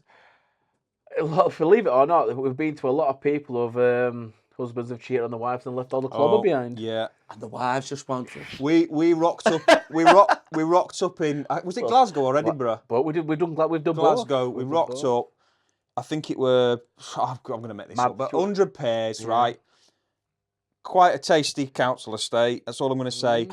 And it made the Chatsworth Arms on Shameless look like. I don't know, like the Grand or something in The window Paris. cleaner at the grinder to do the windows. But the thing is with me, when I see a boozer like that, I just want to go in We it. love a shithole. I'm like, We get love me, a shithole. get me in that boozer. We all love blew it. up on a shit. You know what I mean? And she's like, right, these are my fellas. He's not here anymore, and he's size 12, and she said, yeah, he's 6'7", and I'm like, right, and is he due any back time? Is he due back anytime soon? I'm like, no, this was 6 months He's ago. done the dirty on me. He's done well. He's left all his thank God for clobber. that. So we're just want to chuck- get just chucking before all his- Christmas. And is it all in good nick and all? all that? in great nick. mint? She made us a load of Scottish sausage butties. They're all square meat. It's lovely Yeah. lass. Massive Celtic fan. Anytime you Yeah, boys want to come watch up, Celtic, lovely lady. come up here. But it's just an adventure. You just It'd never make know a you're gonna great meet. television Never show. know You you're don't know, gonna meet. like, so obviously people have messages through your pages or Yeah. your socials and that, and then you should go in there and you don't know what you're walking into. We get That's messages. fucking mad. We get messages at silly o'clock, like 11, 12 o'clock. Like, who the fuck is going for the wardrobe this time? Sending me pictures of 100 jackets. I'm like, fucking hell. And then you Right. want to look at them because But you don't, yeah. It's like, if I look at these now, I'm going to be awake and I'm going to be like, well, it's like, fuck off, George, leave it till tomorrow. It's like, but yeah, send a few pictures, get half an idea, try and make an offer-ish. Yeah. Right, well, come and look. Amount of times, if it's in good nick, but A lot of what we're finding is, or we have found out over the last year that we've been doing this, a lot of the younger lads that have obviously had to earn that money hard because they're starting out in life. Yeah. They're reluctant to let their gear go second hand for very much less than what they've actually paid for So it. they're wanting what So they if they've paid, 200 quid for a Stony jacket, I want 190 quid for it really, and it's like, no good to listen, us. it's not. It's no good. to us. Yeah. Because there's got to be some kind of We've got to compromise. make some breasts. lads our age that have got kids, their life's moved They can't be on. asked putting stuff on eBay. They can't be asked putting stuff on Postage Facebook. and all that. They're right, lads, make me an offer. Make If me we an come to offer. an agreement, take the lot. Take the lot. It's like my mate John Jones. He's a good mate of mine. I don't know if you know John. Do you know John Jones? Don't you from Hellsbury? He used to live in Wrexham. He's a I don't Wrexham know. lad, but he's Oh, yeah, he's a yeah, I good know mate him. of mine from the Yeah, match and that, and he always buys club Yeah, and John, stuff. yeah, Well, I yeah. went to match with him on Saturday, Messaged me earlier. and he said to me, "Oh, I've got the lads on." He went to good lads time, and he said, he buys a lot of clobber, and He does, he's yeah, banging yeah. to his casual stuff and his trainees and stuff, and I said to him, I'll give you a mention on the podcast. And He always says, if you want to come watch a game, I said, I'll wait till New Stadium. Well, take me one to Goodison and I'll come to New Stadium. I said, anytime, come to a game with us. He always, hey, John tickets, lad. Yeah, That's what yeah. we call them, tickets. Yeah, 'Cause so he- anytime you want to come watch an Everton game, I'll come. Fucking hell, you don't want to come watch Everton, mate. Let me tell you that now. But obviously, about wacky situations you've had to deal with out and about, and that's just one of them. With the, We've had so as favourite little trips are the Scottish trips. Oh, We've we're done all always the in little Scotland. Scottish trips, Always in but Scotland. where was it we went the last time? And the boozers were amazing. Dundee. Was it Dundee? Dundee. Wait, Dundee? I can't remember, We but stopped at some dodgy hotels, I know that. yeah. We're always looking for the cheapest deal, right? It's like, No, well, of it's gonna course you do, yeah. It's going to cost us X amount in fuel. It's going to cost us X amount in hotels. So I always say that to them. Well, we've got to pay for his hotel. We've got to pay for his fuel. Knock that off at jackets and trainers. yeah. That were it. We walked into Where were we? we were up in Glasgow or Edinburgh, and this is where they build all the oil rigs. Oh yeah. So know me what and you're him gonna rock say. into hell. a gay bar, unbeknownst to us. Straight in gay bar, Belhaven Black. It's like Scottish Guinness. We've never come across Belhaven Black before. It's like we've had a few sherbets, and there's a load of Aussies in there. No, New Zealanders Working on rigs. I didn't know this at the time. Rocked into this gay bar. Oh, we'll try some of this Belhaven Black. And we're dressed up like we are. Sounds like something totally Yeah. different, by the So, way. there's a bar full of New Zealanders. No, you ordered a proper woman's drink. I think I'd like Gin and tonic or Yeah. something. Pink gin and tonic. And I looked at all these. fishbowl. Yeah. I've had enough Guinness for tonight. I need something fresh. I looked at these New Zealanders and I went, "Gay as you like." Didn't know we were a fucking gay bar. Thinking they were all trying to kill us, weren't they? By the end of it. like fucking Wild West. Anyway, and stopped barmaid and went, looked "You at know us. this is a gay bar, lads, don't you?" I'm like, Oh, "No." fuck. Didn't have a Fucking clue. hell. We just thought it was a little Scottish pub. But it's all just stuff like that, Yeah. daft stuff. It's good. It's But a it good makes laugh. the trip though where Yeah. it's like when we've gone on little trips and stuff like that, and, you know, with some of the stuff that we fucking, you know, great, you know, you'd have a laugh and a joke on the, like the play, we went to Benidorm and stuff, and we were like, we were in and out in a day where we should have stayed for 2 days, and we didn't know we were going to do 2 episodes in a day, and it was hard work. We ended up down Tiki Beach on the Fat Frogs. Fat Frog, remember that? And I was like, this is a true story, this. So Ben goes to me, Tony, do you want a Fat Frog? And I was like, oh, fucking hell, last time I had one of them in Tenerife, I fucking spewed, you know what I mean? I went, yeah, go on. So we'd been for food, we'd been travelling up, we'd been up since early and whatever, and we're there and we're having this Fat Frog. I'm sharing this Fat Frog, me and him, with the straw in one, he's got one, I'm in our noses together. And I went, wow, what the fuck are we doing? Fuck this, mate. This looks a bit sketchy, this. I want to get my own. So I had to go to the back. We're both there on Tiki Beach. Everyone's walking past. It's shocking. And we're both there. And I went, whoa, what are we doing here? And it was only, I think it was like the second or third time we'd met, you know what I mean? Because I was like, and I just went, whoa, I'm going to get my own, you know what he meant. Look, I like to get to know somebody before I Oh, start. I couldn't believe it. I thought, what the... But it's like little things like that, and we still laugh about it now, you know what I mean? It was like, do you remember we sharing that fucking Fat Frog in the bowl? Oh, we've shared beds and all. We went to Ibiza, didn't we? Went to Ibiza, the stag do that won't be mentioned, that we should be talking about. Yeah, and I thought it'd be a good idea to nip down to the spa on the corner and get 2 bottles of Red Cruz wine. de Campo red wine. Fucking 38 Gone. degrees. Absolutely gone. Absolutely we've gone. You done the 2 of them in, or... I just did them on my own because I thought, I'm not paying €20 for a bottle of beer. I'm just He's a not right doing type it. bastard. And he's like, oh, I've booked us into IB. I thought I booked us into IB for rocks. So I thought, I better get a bit tasty before I get there. Do you know what I mean? Because I'm 40-year-old now and everyone's going to be a bit younger than me. I want to just be a bit lively when I get there. Fucking lively or on my back. 3 hours. Say, two bottles of red wine, mate, in Nashville. Done. 3 them. hours he was trying to get me in taxi. Couldn't get 3 me in hours. taxi. Got me in taxi. Spewing red wine everywhere. Spewed up all of it taxi. Taxi went round corner and hotel were there. We were 2 minutes always from the the way, You isn't hotel. don't know bearings, did you? Don't know bearings. It's like, you're trying to carry this 6-foot odd bloke. It's like, fucking hell, can I get him home? You can't just ring your local taxi Dead weight firm. as well. Meant to Dead be his weight. stag do. I'm absolutely K-lied. Yeah. Met this bloke from Newcastle, and I got a bit tasty with him. Yeah. I thought I'll stick to San Miguel. Fucking That's hell. it, isn't it? But it were good. Have you ever thought about doing your own podcast? We've been asked about this, haven't we, quite a bit. We're just in the middle of getting a unit similar to what you're in here, so for us, stock, etc. And it's on the radar, isn't it?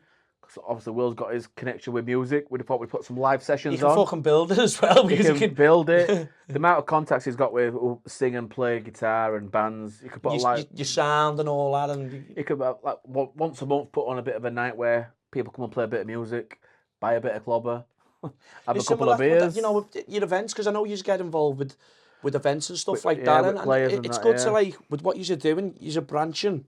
You're doing your memorabilia, Yeah. you're doing your selling your clobber. Yeah, you know, it's good that you can do all that as well. You can tie it all in. Everyone loves music. That's the one, yeah. Everyone likes the clobber. Everyone likes football. getting a little bit of memorabilia. Yeah, a bit of football. That's it. Music, fashion, football, all I'm go a together. massive consumer of podcasts because I live an hour away from work. So I can't wait to get... And I know it's a bit of a cliche, but I'm a massive Joe Rogan fan. I listened to hours of it. It's something like 600 hours of it last year I listened to. But The amount of bullshit he comes to work with. I love all Does that he start stuff. putting on yours? Oh, he don't want to know. He don't Are want you one of these conspiracy? What's Yeah, this is your No, walkers. Or is this just sort of... Sci-fi shit. I'm not.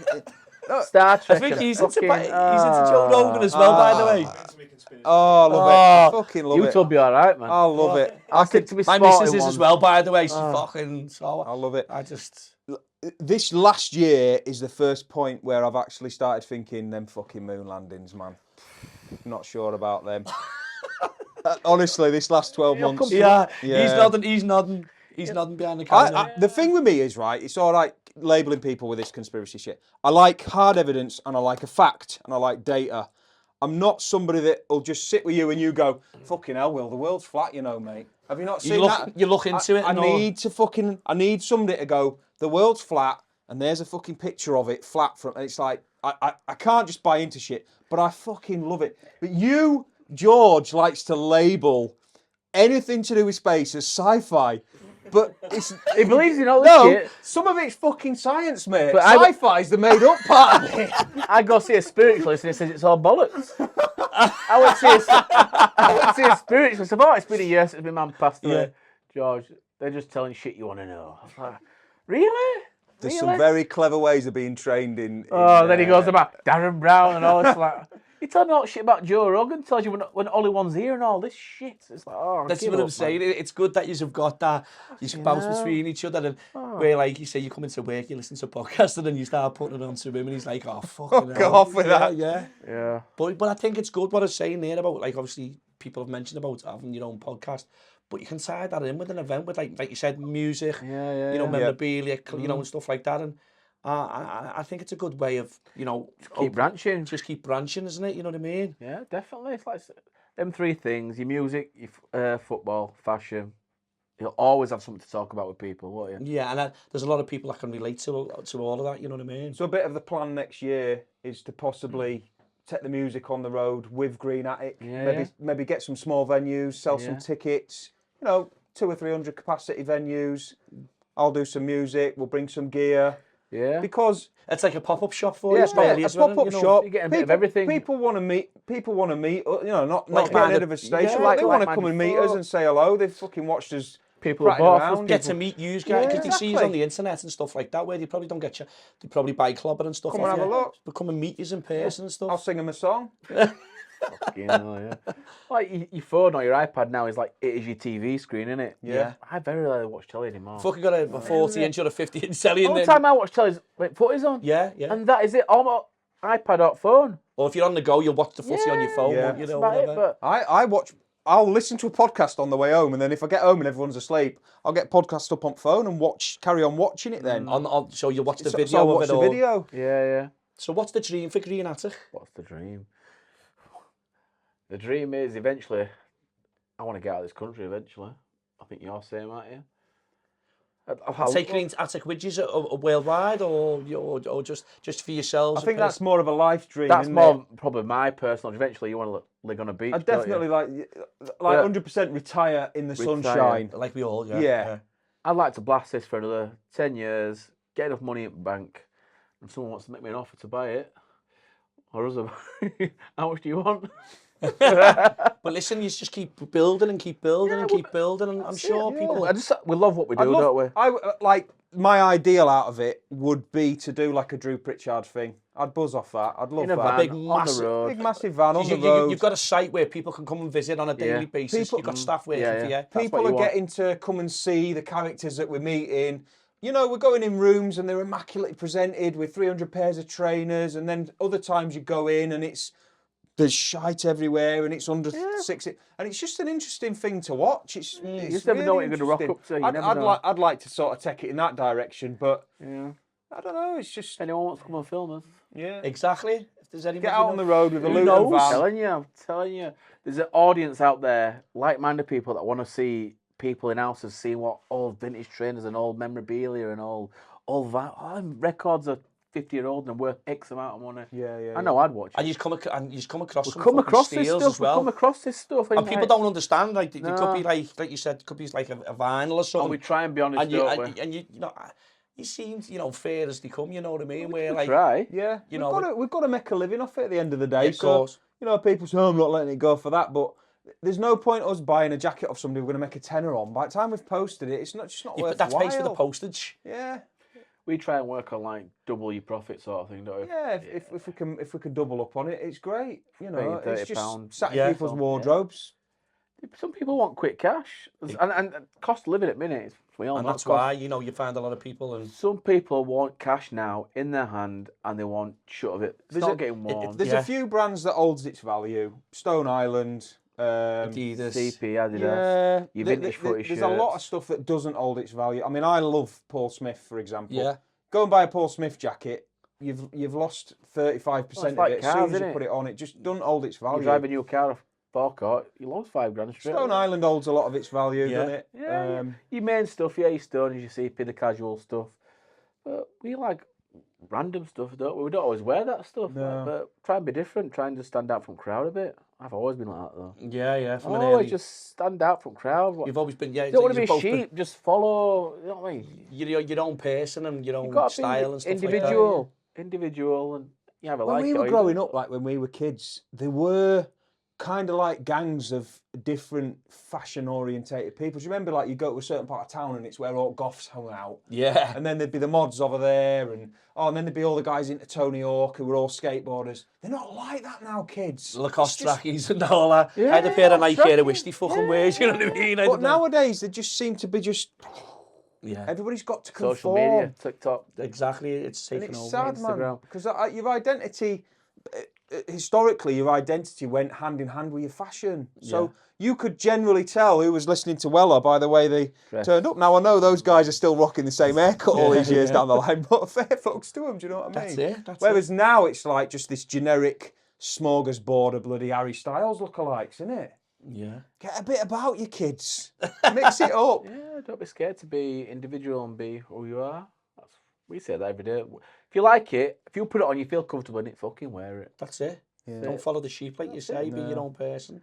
Yeah. So what's in the pipeline for Green Attic? What have you got going on and going forward? And Currently, just keep plodding away, looking at a new unit after Christmas, because the stock now is just getting ridiculous. Yeah. We've got, yeah. We're running it out of George's house at the minute. So we want to get in a unit, get it all kitted out. We want a music area.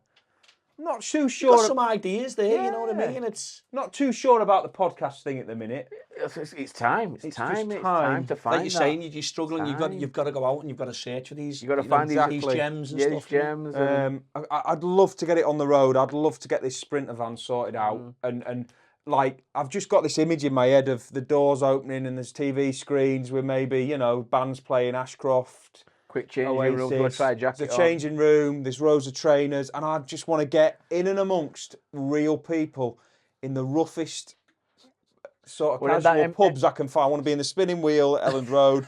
I don't know what the local boozer is around here where all the boys go, but I want to be in there. Yeah, you've got now. Most of the boozers have gone round here now. You've got Like most towns. it's like everything. You've just been to the Norton Arms. Yeah. That's not really. That's a pretty quiet village Yeah, boozer. Village. There's always You a don't- pub where all the boys go. In Huddersfield, it used to be Ricky's. You've got the halfway house, but they've got a big yeah. car park where you could Yeah. probably rock up with Just there. rock Yeah, up, car message park. out, we're going to be in the halfway house, 2 o'clock on Saturday. Come and see what you want. We'll send it on to you afterwards. Don't worry about carrying it round. That's a vision of Yeah. why can't that happen? Yeah, Can oh, happen, it can happen, yeah. Oh yeah. I just need him to stop buying clothes so we got a bit of money in bank to buy a van. We have a treat every now and again, don't we? It's like, but nah. You work hard. I'd like to integrate a bit of the music into, obviously I know I'm knocking on now and in this country, people don't always get careers in music later in life, but I'd love to sort of enjoy gigging a bit within the Green Attic community and stuff like that. So Well, you've had a good response from your music, what we've put out there. People got like an listen to your stuff. we've got an album coming out. We've got his first album after 20 years coming out on vinyl. It's called Red, White and Rust. Quite fitting to all the moaning I've been doing about this country. That's available on vinyl to pre-order now. Our record label, Paint the World Music. I've got to give him a shout out. Of course you can, yeah. Sean at Paint the World, fantastic. They're all about mental health of their artists. Yeah, As much as actually making money off the back of it. So we're on their books, which is great. So I need to sell a few of them vinyls actually. Where So can if you get them from? Where can you get them? So if you find us on social media, you'll find the link. And just pre-order one. 25 quid, stocking filler. Oh, Lovely van. We'll sign it as well. I'll sign it for you. You can sign it as well if you want. yeah. You're not on it. We'll have to not do a on little tambourine recording at the end For of it. you, something. George, what's you? Yeah. For me, like similar to Will, the music, the football together, just keep growing and growing and growing as big as it goes. Because we've not even touched the surface yet, have we? We've filled one stadium, haven't we? I think we've got 60,000 60,000 now. followers or something. But Listen, man. And what I wanted to touch on before we do, what's the name, is the Oasis. What you're doing for like Oasis tickets and like That were people. crazy, That's yeah. fucking. I know it went. yeah, ballistic. when obviously not many people got them, did they? And we just thought we'll put a platform where people can actually, genuine fans can come and sell. People always get too many. People want to swap There's so many venues. scammers out there, isn't there? It's like trust. We have sold a few through our platforms already. Swapped and people a few. have swapped a few from venues from Wales to London and what. Different days. And They've all stuff. swapped. A lot of people swap, which is great, and they're not getting scammed. Like I say, you know how hard it is now to find a ticket online and thinking, Am I I'm going getting to get bumped scammed? here? Am I going to get bumped? It's like, so we've had a good few now what we've done, but Ticketmaster has sort of like put a halt on it. Like they're not going to release the QR codes now to your emails. 5 days before, The isn't it? gigs, 5 days before the gigs. It's like So people are So flying. it's like people like that shit. I've got these tickets for the wrong venue. I've got too many tickets. I'm stuck with them now, so I can't do no until next year. So it's gonna. All they've created is a bottleneck. So a couple of weeks before It'll the go gigs kick mental. off, it's gonna go fucking nuts. There's gonna be so many transactions going on. Do you know what? These guys that are running these sites, they're always trying to find a way of controlling the masses. Ultimately, people will always find a way to get what they want. There'll always be a way around it. You create Fort Knox, there's always going to be a way in the end. Yeah, yeah. So I don't understand the thought process of these companies like Ticketmaster trying to control it to the absolute degree. It's like, do you know what? Sell the tickets, make your profit, make your money. leave People own them tickets now. Now, yeah, You don't go to the so- Ford garage and buy a Fiesta and then Ford go, sorry, Tony, mate, you can't fucking sell that, pal. You've got to stick with that one. We'll let you sell it 5 days before Clutch goes. Fuck off. Do you know what I mean, though? Realistically, No, you're right, they've made their money. Bring What back benefit are they Bring getting? back physical But what tickets where you actually benefit are got they a getting? fucking physical ticket. Paper ticket. That's innit? my ticket. What benefit? And if you want to buy it off me, pal, it's there. Buy it off me. What benefit are they getting from... Come and meet me in person, buy the ticket off me. But I'll meet you at the gig. What benefit are they getting from controlling everybody? Because they've already made their money. They're not going to make any They've had more the or money. any less. They've had the money They've there. had the money. What they did do was they originally 150 them tickets. Ah, the 350 ones. And then they went and they bumped up 2 hours later to 350 dynamic pricing. Do you know what? Somebody's making some coin there. Somebody's going to be ill. Somebody's cat's going to die. Somebody's mum's going to be in hospital. Somebody's car's going to blow up. Somebody's going to book an holiday. Why are you trying to control people into not selling something they've put their hard-earned cash into? And they've got to be paid for, yeah. If they want to sell they it, own then it. sell so- it. Yeah, yeah. Yeah. I just don't get it. I don't get it. They've sort of put a stop on that at the minute, haven't they? But It's just stalemate at the minute, and stalemate. It, But don't at panic, some don't point, panic. at some point, the seal's going to break, and it's just going to It'll go blow up. mental. But I tell you something, what to watch out for now. Extra dates. Well, no, not just that though. But if somebody's got a ticket, I know there's a lot of these moving QR codes. But if somebody's got a ticket and they sell it to you on a trust basis, right? There's your 300 quid. I'll have your ticket. Right, I'll send it. We're 12 months away. Don't forget. I'll send you your ticket in 12 forget about months' your time. fucking- Forget about it. Bin the things off. Or Yeah. they might send you a fucking copy of the moving QR code at that moment, and then 12 months down the line, they'll just print it off again and fucking go themselves or sell it again. Yeah. So they haven't thought about it really, have they? It's honestly, it's Never panic. a minefield. Turn up on day, you'll find them. He went to watch ACDC the other weekend to Dublin, got off the flight and got the tickets there on the day. Yeah. Never panic. Never panic. There's always a way. We into were a watching some stadium. guys the other day trying to get into Glasgow, weren't we? Took 'em about 32 2 hours days. and he got in, this guy. Oh, Did you watch it? I think that on might have been the YouTube. same. Was watching Oh, on it YouTube. was wasn't funny. it? It took him 2 days and eventually. 32 hours. Eventually, when he got on, he fucking Coldplay. Was Yeah, on. it was. He was in it, got it on the fucking Sunday with a headline. And... Oh, Coldplay, and I thought I'd have walked back out. And he missed half a set. Fucking hell. Fucking hell. Well, listen, guys, I just want to say, thank you so much for sharing, the good, the bad, and the ugly with us. It's been Brilliant. no, Tony, it's enjoyed been a pleasure. every minute of it. It's been great, Tony. Thanks very much, boys. Thanks very Anytime, much. man. See you next Anytime. one. Anytime. Cheers.